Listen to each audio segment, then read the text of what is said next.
இந்த சத்தியத்தை, இந்த கிருபையை நீங்கள் சத்தியத்தின்படி அறிந்து கொண்ட நாள் முதல் அது உங்களுக்குள் கிரியை செய்கிறதாய் இருக்கிறது.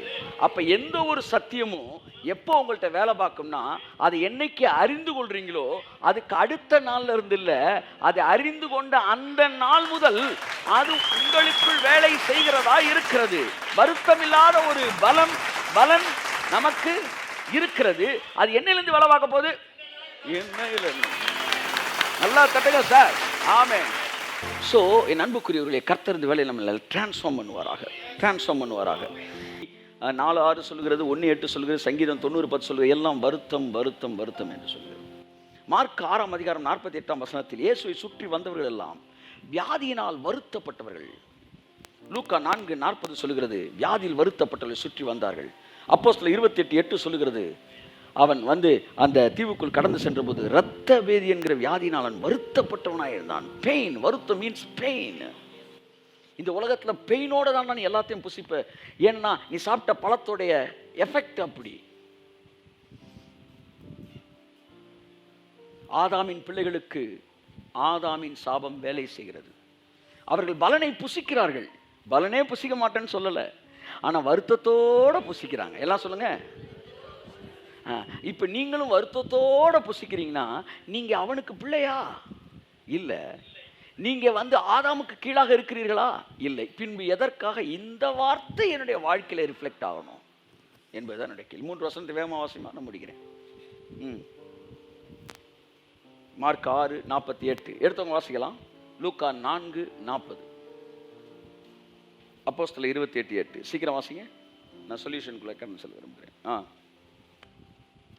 எடுத்தவர்கள் வாசிக்கலாம். மார்க் 6:48. அப்பொழுது காற்று எதிராய் இருந்தபடியினால் தண்டு வலிக்கிறதிலே வருத்தப்படுகிறதை அவர் கண்டு. கை தட்டுங்களே ஒருத்தவருக்கு. ஆமென் சார். இந்த படகு ஓட்டுறப்ப அவன் வருத்தப்படுறான் பாருங்க. அதை கூட பார்த்தோம்னா ஜெபம் பண்ணிக்கிட்டு இருந்தவர் இவங்க வருத்தப்படுகிறதை கண்டு அப்படின்னா என்ன அர்த்தம்? நீங்கள் வருத்தப்படுறது அவருக்கு பிடிக்காது. நீங்கள் வருத்தப்பட்டீங்கன்னா அவர் என்ன பண்ணிக்கிட்டு இருந்தார் சொல்லுங்க? ஜெபம் பண்ணிக்கிட்டு இருந்தார். இயேசுநாதர் ஜெபத்தை எவனுமே தடுக்க. ஆனால் இவன் ரிஸ்காக எடுக்கிற பார்த்தோன்னா, வருத்தப்படுற பார்த்தோன்னா அவர் கடல் மீது பிரேயரை ஸ்டாப் பண்ணிட்டு கடல் மீது நடந்து வந்தார். ஏனென்றால் வருத்தப்படுகிறதை கண்டு. நீங்கள் வருத்தப்படுகிறது என்பது தேவனுக்கு பிடிக்காத விஷயம். ஆமென். நீங்கள் என்ன நினைக்கிறீங்க? வருத்தப்பட்டா கூட பரவாயில்ல, எனக்கு வெற்றி கிடைச்சா போதும். தப்பு. அந்த ரூட்டில் நீங்கள் வரவே கூடாது. ஏனென்றால் நீங்கள் இந்த வெற்றியை அனுபவிக்கிறதுக்குள்ள அடுத்த பிரச்சனை வரும்போது அடுத்து நீங்கள் என்ன செய்வீங்க? திரும்ப வருத்தப்படுவீங்க. ஒரு சீசன் நீங்கள் டயர்டாயிருவீங்க. ஸோ தேவன் எனக்கு வைத்திருக்கிறதே வருத்தம் இல்லாத ஒரு ஆசீர்வாதம். அது எப்படி ப்ராமிஸாக வருதுன்றதை நம்ம பார்ப்போம். வாசிங்க. லூக்கா 4:40 வாசிங்க. சூரியன் அஸ்தமித்த போது ஜனங்கள் எல்லாரும் தங்களுக்குள்ளே பல பல வியாதிகளால் வருத்தப்பட்டவர்களை அவரிடத்தில் கொண்டு வந்தார்கள். வருத்தப்பட்டவர்களை கொண்டு வந்தார்கள். எல்லாம் சொல்லுங்க. நீங்க யாரெல்லாம் வருத்தப்படுறீங்க சொல்லுங்க. இப்போ நீங்களாம் இப்போ இயேசுனா இருந்த காலத்தில் உங்களை அப்படியே கொண்டு வந்துடுவாங்க. வருத்தப்பட்டவர்களை கொண்டு வந்தார். இயேசு அவர்கள் வருத்தங்கள் எல்லாவற்றையும் நீக்கினார். வியாதிக்கு தமிழில் இன்னொரு வார்த்தை வருத்தம்னே இருக்குது. ஆமாம். இலங்கை தமிழர்கிட்ட போய் கேட்டிங்கன்னா எப்படி என்னங்க சோமலாமல் இருக்கணும்னு சொல்கிறோம்ல, எப்படி இருக்கீங்கன்னா கொஞ்சம் வருத்தமாக இருக்குது. ஒரு தடவை போய் என் ஃப்ரெண்டு சொன்னேன், வருத்தமாக இருக்கு. என்னடா வருத்தம் சொல்கிறா? நான் தீர்த்து வைக்கிறேன். என்ன பிரச்சனை? லவ் ஃபெயிலியரானே. வருத்தமாக இருக்குடா. என்ன வருத்தம்னு சொல்லு. எங்களுக்கு வருத்தம்னா ஏதோ மன கஷ்டம்னு சொல்லி கொடுத்துருக்காங்க. ஆனால் ஃபீவரு, உடல்நிலை சரியில்லைன்னா வருத்தம் தான். வருத்தப்பட்டவர்களை கண்டு. அப்போ இந்த வருத்தம் என்பது நீங்கள் எஃபர்ட் எடுக்கிறது, நீங்கள் ரிஸ்க் எடுக்கிறது, நீங்கள் மூச்சு வாங்கிறது.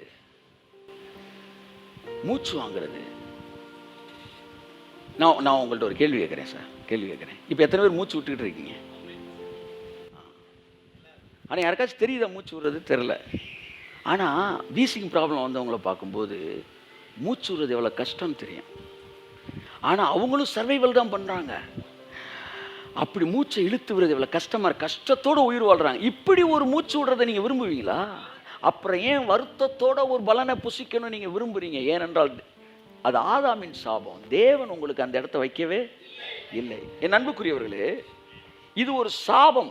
ஆதியாகமம் 3:17 சொல்கிறது, உன் நிமித்தம் ஜனங்கள் சபிக்கப்பட்டு இருப்பார்கள். இப்போ என்ன நடக்குது சிலுவையில்? கைத்தட்டும் போது அவருக்கு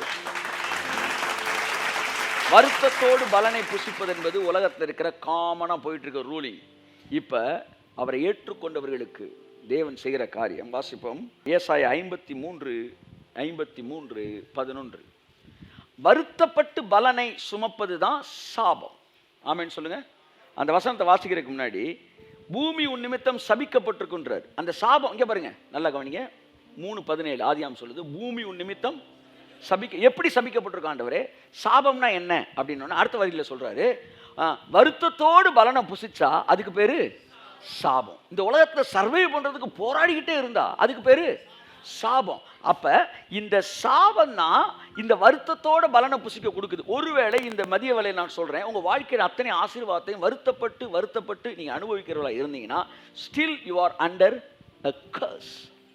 இப்ப பிசாசு சொல்லுவான், இல்ல நீ சாபத்துல இல்ல அப்படின்னா தொடர்ந்து உங்கள்ட்ட வாழ விரும்புறான்னு அர்த்தம். இல்ல நீ சாபத்துல தான் நான் இருக்கிறேன் அப்படின்னு புரிஞ்சுக்கிட்டீங்கன்னா உடனே அந்த இடத்த விட்டு நீங்க வெளியே வர விரும்புவீர்கள்.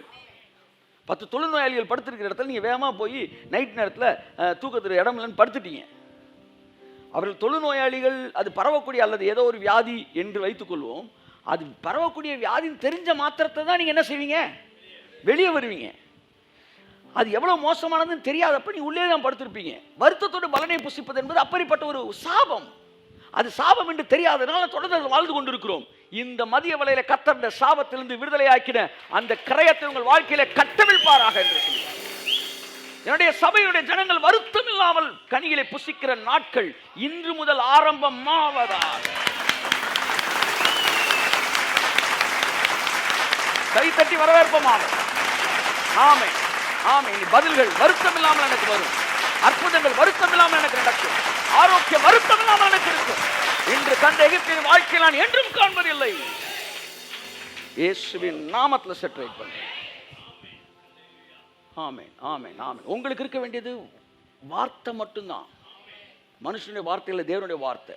நான் அதற்காய் சிருஷ்டிக்கப்பட்டவன். அப்ப சாபத்துக்கும் வருத்தத்தோடு பலனை புசிக்கிறதுக்கு நிறைய தொடர்பு இருக்கு. அப்ப இயேசு என்ன செஞ்சார்? சிலுவையில என்னுடைய சாபத்தை எடுத்துக்கொண்டார். கலாத்தியர் 3:13 சொல்லுகிறது, கிறிஸ்து நமக்காக சாபமானார். சாபம் என்றால் என்ன சொல்லுங்க? வருத்தத்தோடு பலனை புசிப்பதே சாபம். எல்லாம் சொல்லுங்க, திரும்ப சொல்லுங்க.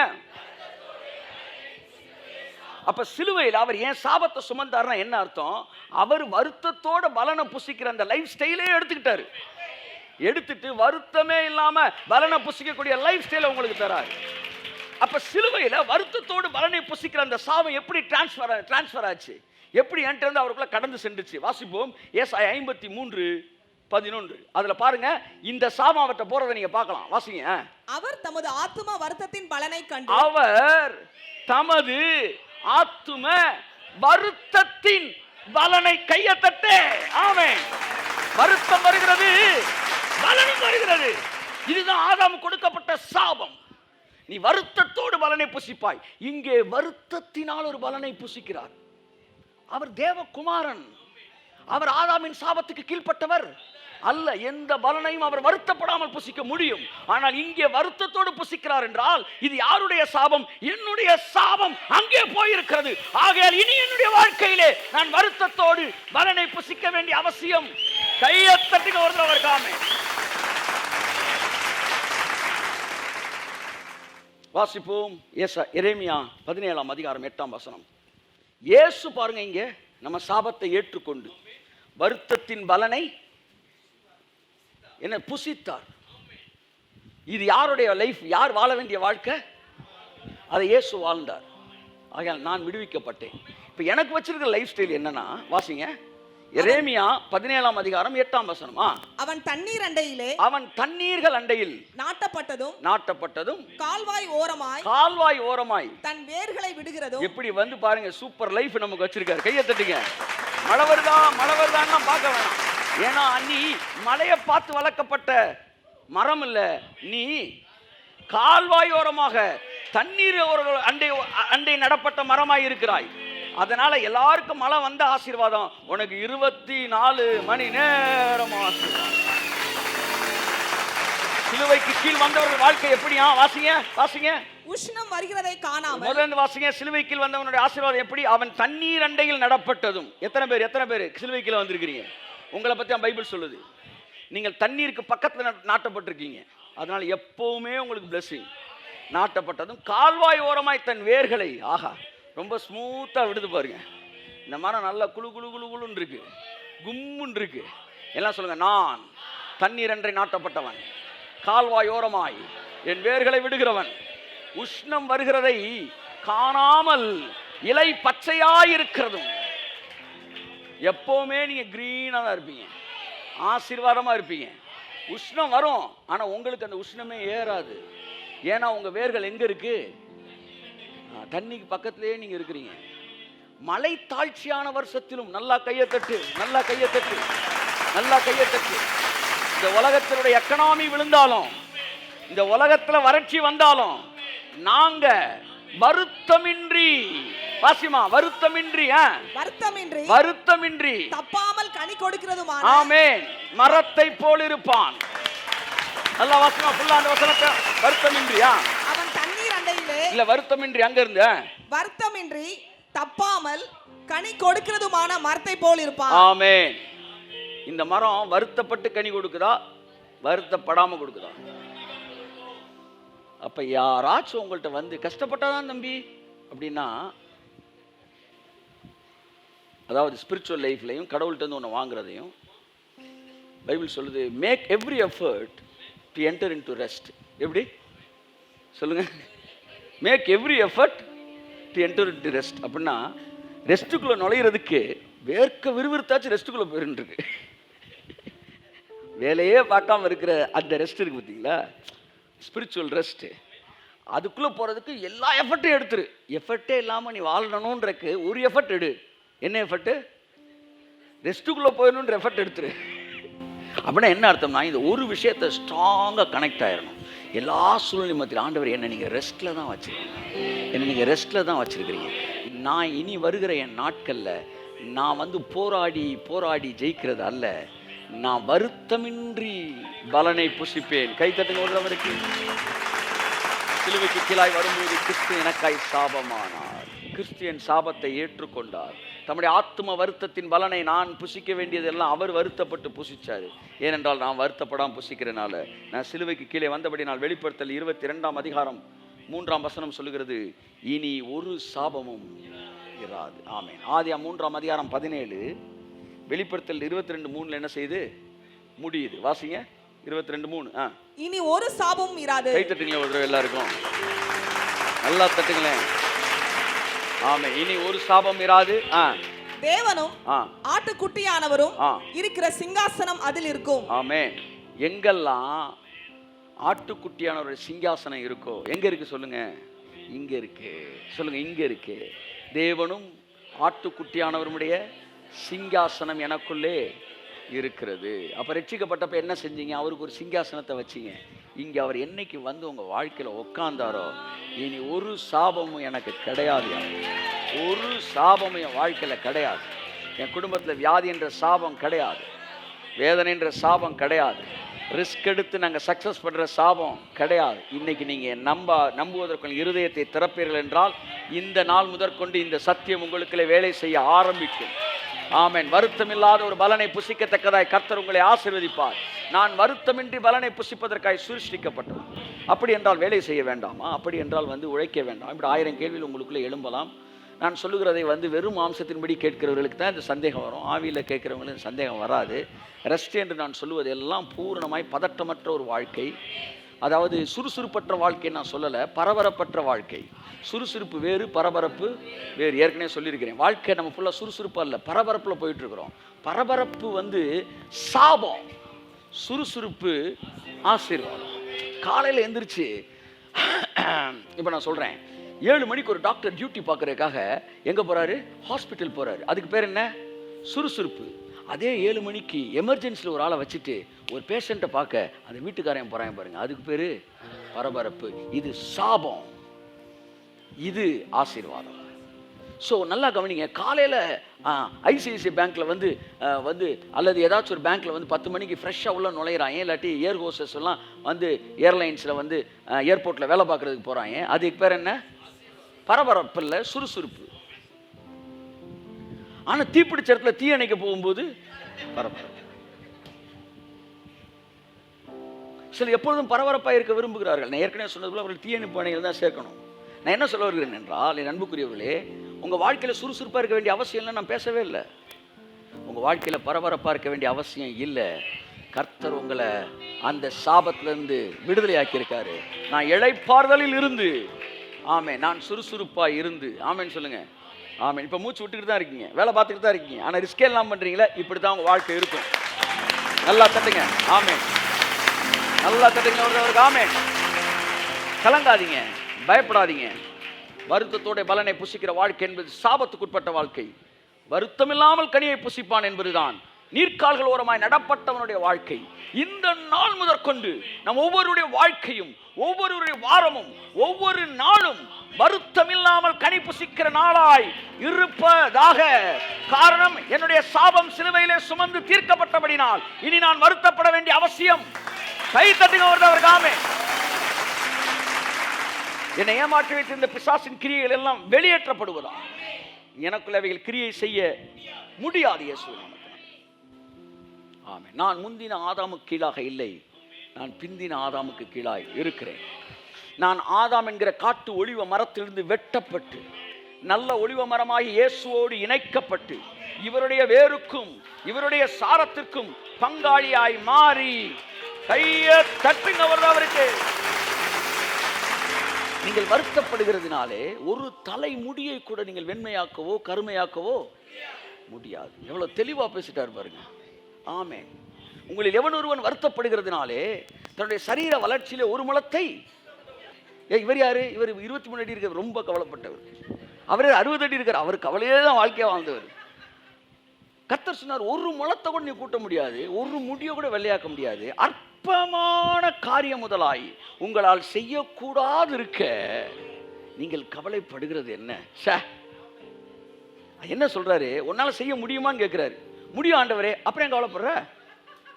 உன்னால செய்ய முடியுமா? ஐயா முடியாது. அப்புறம் ஏன்டா கவலைப்படுற? கை தட்டுங்க. அதான் கேட்கிறாரு. பக்கத்தில் வர, உன்னால முடியுமா? கட்டாயம் முடியுமா? கட்டாயம் முடியும்னா கவலைப்படாதீங்க. முடியாதுன்னா கவலைப்படாதீங்க. அதை முடியாது இல்லை, நான் பார்த்துக்கிறேன். எப்படினாலும் நாங்கள் கவலை இல்லாமல் இருக்கணும். ஒன்று தெரியுமா? அங்கே தான் தேவன் இறங்கி வந்து வேலை பார்க்குறோம். சந்தோஷமாக போங்க சார், சந்தோஷமாக போங்க சார். என்ன சார் வாழ்க்கை? என்ன சார் நடந்துடும்? உங்களை மீறி என்ன சார் நடந்துடும்? மேகம் நகண்டு போகிற மாதிரி உன் பிரச்சனைகள் நகண்டு போகும். ஆமென். சூரியன் உதிப்பது போல உன் வாழ்க்கையின் வெளிச்சம் உதிக்கும். ஆமாம், உன்னை சாட்சியா தேவன் மாற்றுவார். அடுத்து வரும்போது சோர்வான முகத்தோடு அல்ல, சந்தோஷமான முகத்தோடு திரும்பி வருவாய். கர்த்தர் உனக்கா யுத்தம் செய்வார். நீ அமர்ந்திருந்து நானே கர்த்தர் என்பதை நீ அறிந்து கொள்வாய். ஆமென். இந்த யுத்தம் உங்களுடையது அல்ல, இந்த யுத்தம் கர்த்தருடையது. கர்த்தருடையது. ஆமென். போ போ போ, எதையாவது செய். எதையும் என்னால் செய்ய முடியாது, தேவனே எல்லாவற்றையும் செய்கிறார். ஆமென், ஆமென், ஆமென், ஆமென். என்ன அருமையான தேவ பிள்ளையே, நீ வாழ்க்கை குறித்து நீ கவலைப்படாத, பயப்படாத. அந்த பயங்கள் தான் நீ உலகத்தை ஆண்டுகிட்டு இருக்கு. அந்த பயம் நம்ம எல்லையிலிருந்து வெளியேறுவதாக. ஆமென், ஆமென். நான் வருத்தமின்றி பலனை புசிக்கத்தக்கதாக கர்த்தர் எனக்காக சாபமாயிருக்கிறார். ஆக என் வாழ்க்கைக்குள்ள அந்த சாபம் கிரியை செய்ய முடியாது. நான் காட்டு ஒளிய மரத்தின் வெட்டப்பட்டு நல்ல ஒளிய மரத்தோடு இணைக்கப்பட்டபடினால் அந்த வேருக்கும் சாரத்திற்கும் பங்காளியாய் இருக்கிறேன்.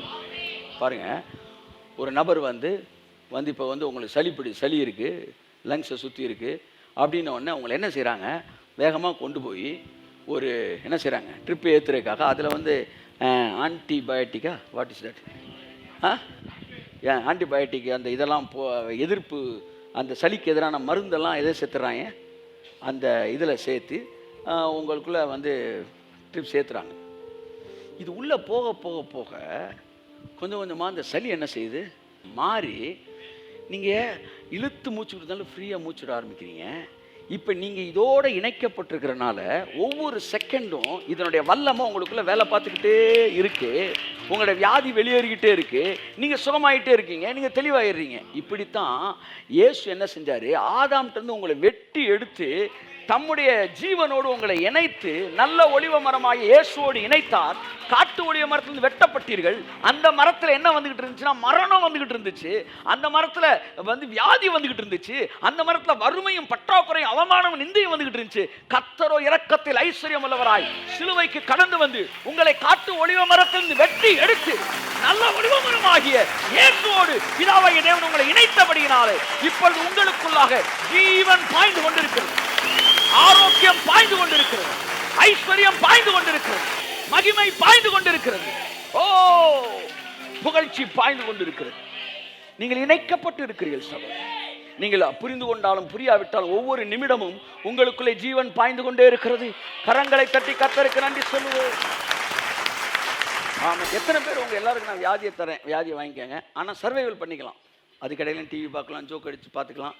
ஆனால் எல்லாருக்கும் ஒரு பெரு நோய், டிபி, கேன், ஏதாச்சும் ஒரு வியாதியை கொடுத்து நீங்கள் என்ன செஞ்சுக்கலாம், பேக்ரவுண்ட் மியூசிக் ஒன்று வந்துக்கிட்டே இருங்க.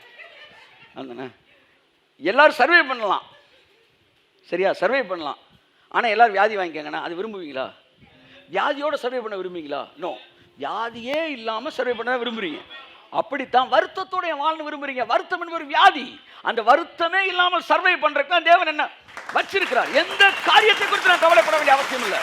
என் வாழ்க்கையில் அத்தனை குறித்து கவலைப்படுகிற தேவன் ஒருவர் இருக்கிறார். கரங்களை தட்டி ஆமென். பிதாவே, இந்த வார்த்தையை கேட்கிற என் பிள்ளைகள் எல்லாரும் இயேசு கிறிஸ்துவின் நாமத்தினாலே வருத்தம் இல்லாத ஒரு பலனை புசிக்கிற ஒரு வாழ்க்கை, வருத்தத்தோடு பலனை புசிக்கிற அந்த ஆதியா 3:17 இருக்க அந்த சாபம் ஏசாயா 51:11 கடந்து சென்று நீர் வருத்தத்தோடு பலனை புசித்து இயேசு கிறிஸ்துவின் ஜீவன் எங்களுக்குள் வந்ததினால் நாங்கள் வருத்தமில்லாமல் பலனை புசிக்கத்தக்க நீதிமானுக்குரிய ஆசீர்வாதங்களை பெற்றவர்களாய் கடந்து செல்ல உதவி செய்திருக்கிறதற்காய் ஸ்தோத்திரம். இனி வருகிற நாட்கள் நாங்கள் பாவிகள் அல்ல, வருத்தத்தோடு பலனை புசிக்க நாங்கள் இயேசு கிறிஸ்துவின் சாயலை பெற்றவர்கள், அவருடைய நீதியை பெற்றவர்கள். ஆகையால் நாங்கள் வருத்தப்பட வேண்டிய அவசியம் இல்லை. நாங்கள் பதற வேண்டிய, கதற வேண்டிய, கண்ணீர் விட்டு அழுது புரண்டு நாங்கள் ஜெயிக்க வேண்டிய அவசியம் இல்லை. இனி நான் அதை செய்ய மாட்டேன். சொல்லுங்க, நான் அதில் பிடிவாதமாக இருப்பேன். சொல்லுங்க, நான் பிடிவாதமாக இருப்பேன். நான் வருத்தம் இல்லாமல் கனியை புசிப்பதிலே இனி நான் பிடிவாதமாய் நான் அதை விரும்புகிறேன். இயேசு கிறிஸ்துவின் நாமத்தில் பிதாவே, ஆமென். கர்த்தர் கொடுத்த வார்த்தைகளுக்காக கரங்கள் தட்டி கர்த்தரை ஸ்தோத்திரிக்கிறேன். ஆமென். ஸோ வருத்தம் இல்லாத உங்கள் வாழ்க்கையில் இதற்கு முன்பாக இருந்த பிரச்சனைகள் எல்லாம் சாட்சிகளாய் மாறப்போகிறது. வருகிற நாட்கள் பிரச்சனைகள் இல்லாத நாட்களாகத்தான் இருக்க போகிறது. தயவு செய்து எந்த ஒரு சத்தியத்தை எடுக்கும் போதும் அது நம்முடைய மனதிற்கு அப்பாற்பட்டதாக நம்ப முடியாத ஒரு இடத்தில் இருக்கும் என்றால் என்ன அர்த்தம்னா அது நம்மள்கிட்ட நடக்க ஆரம்பிக்க போகுதுன்னு அர்த்தம். ஆமென். நம்ம ஒரு 10 வருஷத்துக்கு முன்னாடி நம்ம பேசுனதெல்லாம் அன்றைக்கு நம்ப முடியாததாகத்தான் இருந்தது. நம்ம பயந்து பயந்து அதை பேசாமலே இருந்தால் அது வாழ்க்கையில் நடக்காமலே போயிருக்கும். ஆனால் தைரியமாக பிரசங்கம் பண்ணோம் பார்த்தீங்களா, அதனால் அது என்ன செஞ்சிச்சு, நம்முடைய வாழ்க்கையில் நடக்க ஆரம்பிச்சிச்சு. இன்றைக்கு அது சாட்சியாக நம்மளை சுற்றி நம்ம லைஃப்லேயே அது இருக்குது. அது ஆரோக்கியமாக இருக்கட்டும், ஐஸ்வர்யமாக இருக்கட்டும், சமாதானமாக இருக்கட்டும், நேமாக இருக்கட்டும், ஃபேமாக இருக்கட்டும், வாட் எவர் இட் மேபி, இன்றைக்கி நம்மளை சுற்றி இருக்குல்ல. அதுபோல் இன்றைக்கு தேவன் வச்சிருக்கிற திட்டம், தொடக்கத்தில் இந்த சத்தியம் இல்லை, நடைமுறைக்கு ஒத்து வராது என்று உங்களுக்குள்ளே பதிப்பதற்கு பிசாசு எவ்வளோ முயற்சி எடுப்பான். இல்லை அதெல்லாம் பாசிபிலிட்டி இல்லை. ஜெயிக்கவே முடியாதுன்னு சொன்னவன் இப்போ ஒவ்வொரு முறையும் தோத்த உடனே என்ன சொல்லிட்டான், ஜெயிக்கலாம், ஆனால் நீ போராடி தான் ஜெயிக்கணும். அப்படி வரான். நாங்கள் என்ன சொல்கிறேன், நீ போராட்டமே கிடையாது, அவங்களுக்கு போராட்டமே கிடையாது. நீ வாதை என் கூடாரத்தை, ஆமென், வாதை உன் கூடாரத்தை அணுகாது. இப்போ என் ஆசீர்வாதம் என் கூடாரத்தையே பாதுகாக்குது. நீ அதுக்கு அடுத்து தாண்டும் போது உன் எல்லைகள் எங்கும் கேட்கப்படுவதில்லை அப்படின்றார். கை தட்டுங்களேன். அப்படின்னா வீடை தாண்டி எதுதான் என் எல்லையோ, என் எல்லைக்குள்ள எதிர்மறையான எதுவுமே நடக்காது. கர்த்தரின் சுத்தமான வருகிற நாட்களில் எல்லைகளுக்குரிய ஆசீர்வாதம் என்கிற தலைப்புல நீங்க வீட்டில் போய் வாசிங்க. ஒரு ஆள் செய்தி கொண்டு போங்க, போய் பைபிள் எடுத்து எல்லைகள் நெடுங்க. எல்லைகளுக்குரிய ஆசீர்வாதமே இருக்கு. அதை எடுத்து நீங்க பேச பேச பேச என்ன நடக்கும்னா உங்க எல்லைக்குள்ள எல்லாம் மாற ஆரம்பிக்கும். கை தட்டுங்களே ஒரு தடவை. இயேசு சொன்னார், வந்து எருசலேமிலே ஒரு தீர்க்கதரிசி மேல் கூட கை போட முடியாது என்று அந்த நரிக்கு சொல்லுனார். ஏன் மேல கை போட முடியாதுன்னு சொல்லல, இந்த சிட்டிக்குள்ள எவன் மேல கை வைக்க முடியாது, ஏனென்றால் நான் இந்த எல்லையை ஆட்சி செய்து கொண்டிருக்கிறேன். கை தட்டு. இந்த வார்த்தையை கேட்கிற தேவனுடைய பிள்ளைகள் இந்த உலகத்தின் எந்த இடத்தில் இருந்தாலும் இந்த ஊழியத்தின் எல்லைகளுக்குள்ளே அவர்கள் இருக்கிறவர்களாக இருப்பார்கள் என்றால் இந்த எல்லைகளுக்குரிய ஆசீர்வாதம் அவர்கள் வாழ்க்கையில வேலை செய்யும். ஆமென், ஆமென், ஆமென். இனி வந்து கூக்குறதுன்னு அலறுதுன்னு உங்கள் எல்லைகள் எங்கும் கேட்கப்படுவது இல்லை. என் அன்புக்குரியவர்களே, நம்மள்கிட்ட வேலை செஞ்சு, நம்ம குடும்பத்தில் வேலை செஞ்சு எல்லைகளுக்குள்ள எப்படிங்க அவ்வளோ பெரிய இடத்துல ஒருத்தர் கூடமா நடக்காது சார். இன்னைக்கு நாம் நம்ப ஆரம்பிக்கும் போது நம்ம நாளை நம்முடைய வாழ்க்கையில் அது ஆமென் ஆசீர்வாதங்களாக விசிபிளாக நிற்கும். கர்த்தர் தாமே விசுவாசத்தில் அடுத்த கட்டத்திற்குள் அழைத்து செல்வாராக. கர்த்தர் பெரிய காரியங்களை செய்வார். தெளிந்த புத்தியுள்ளவர்களாக இருங்கள். பிசாசுக்கு எதிர்த்து நில்லுங்கள், அவன் உங்களை விட்டு ஓடி போவான். நான் ஆதாமின் பிள்ளை அல்ல, வருத்தத்தோடு கனியை புசிப்பதற்கு நான் கிரயம் கொடுக்கப்பட்டவன், வருத்தம் இல்லாமல் கனி புசிக்க அழைக்கப்பட்டவன்.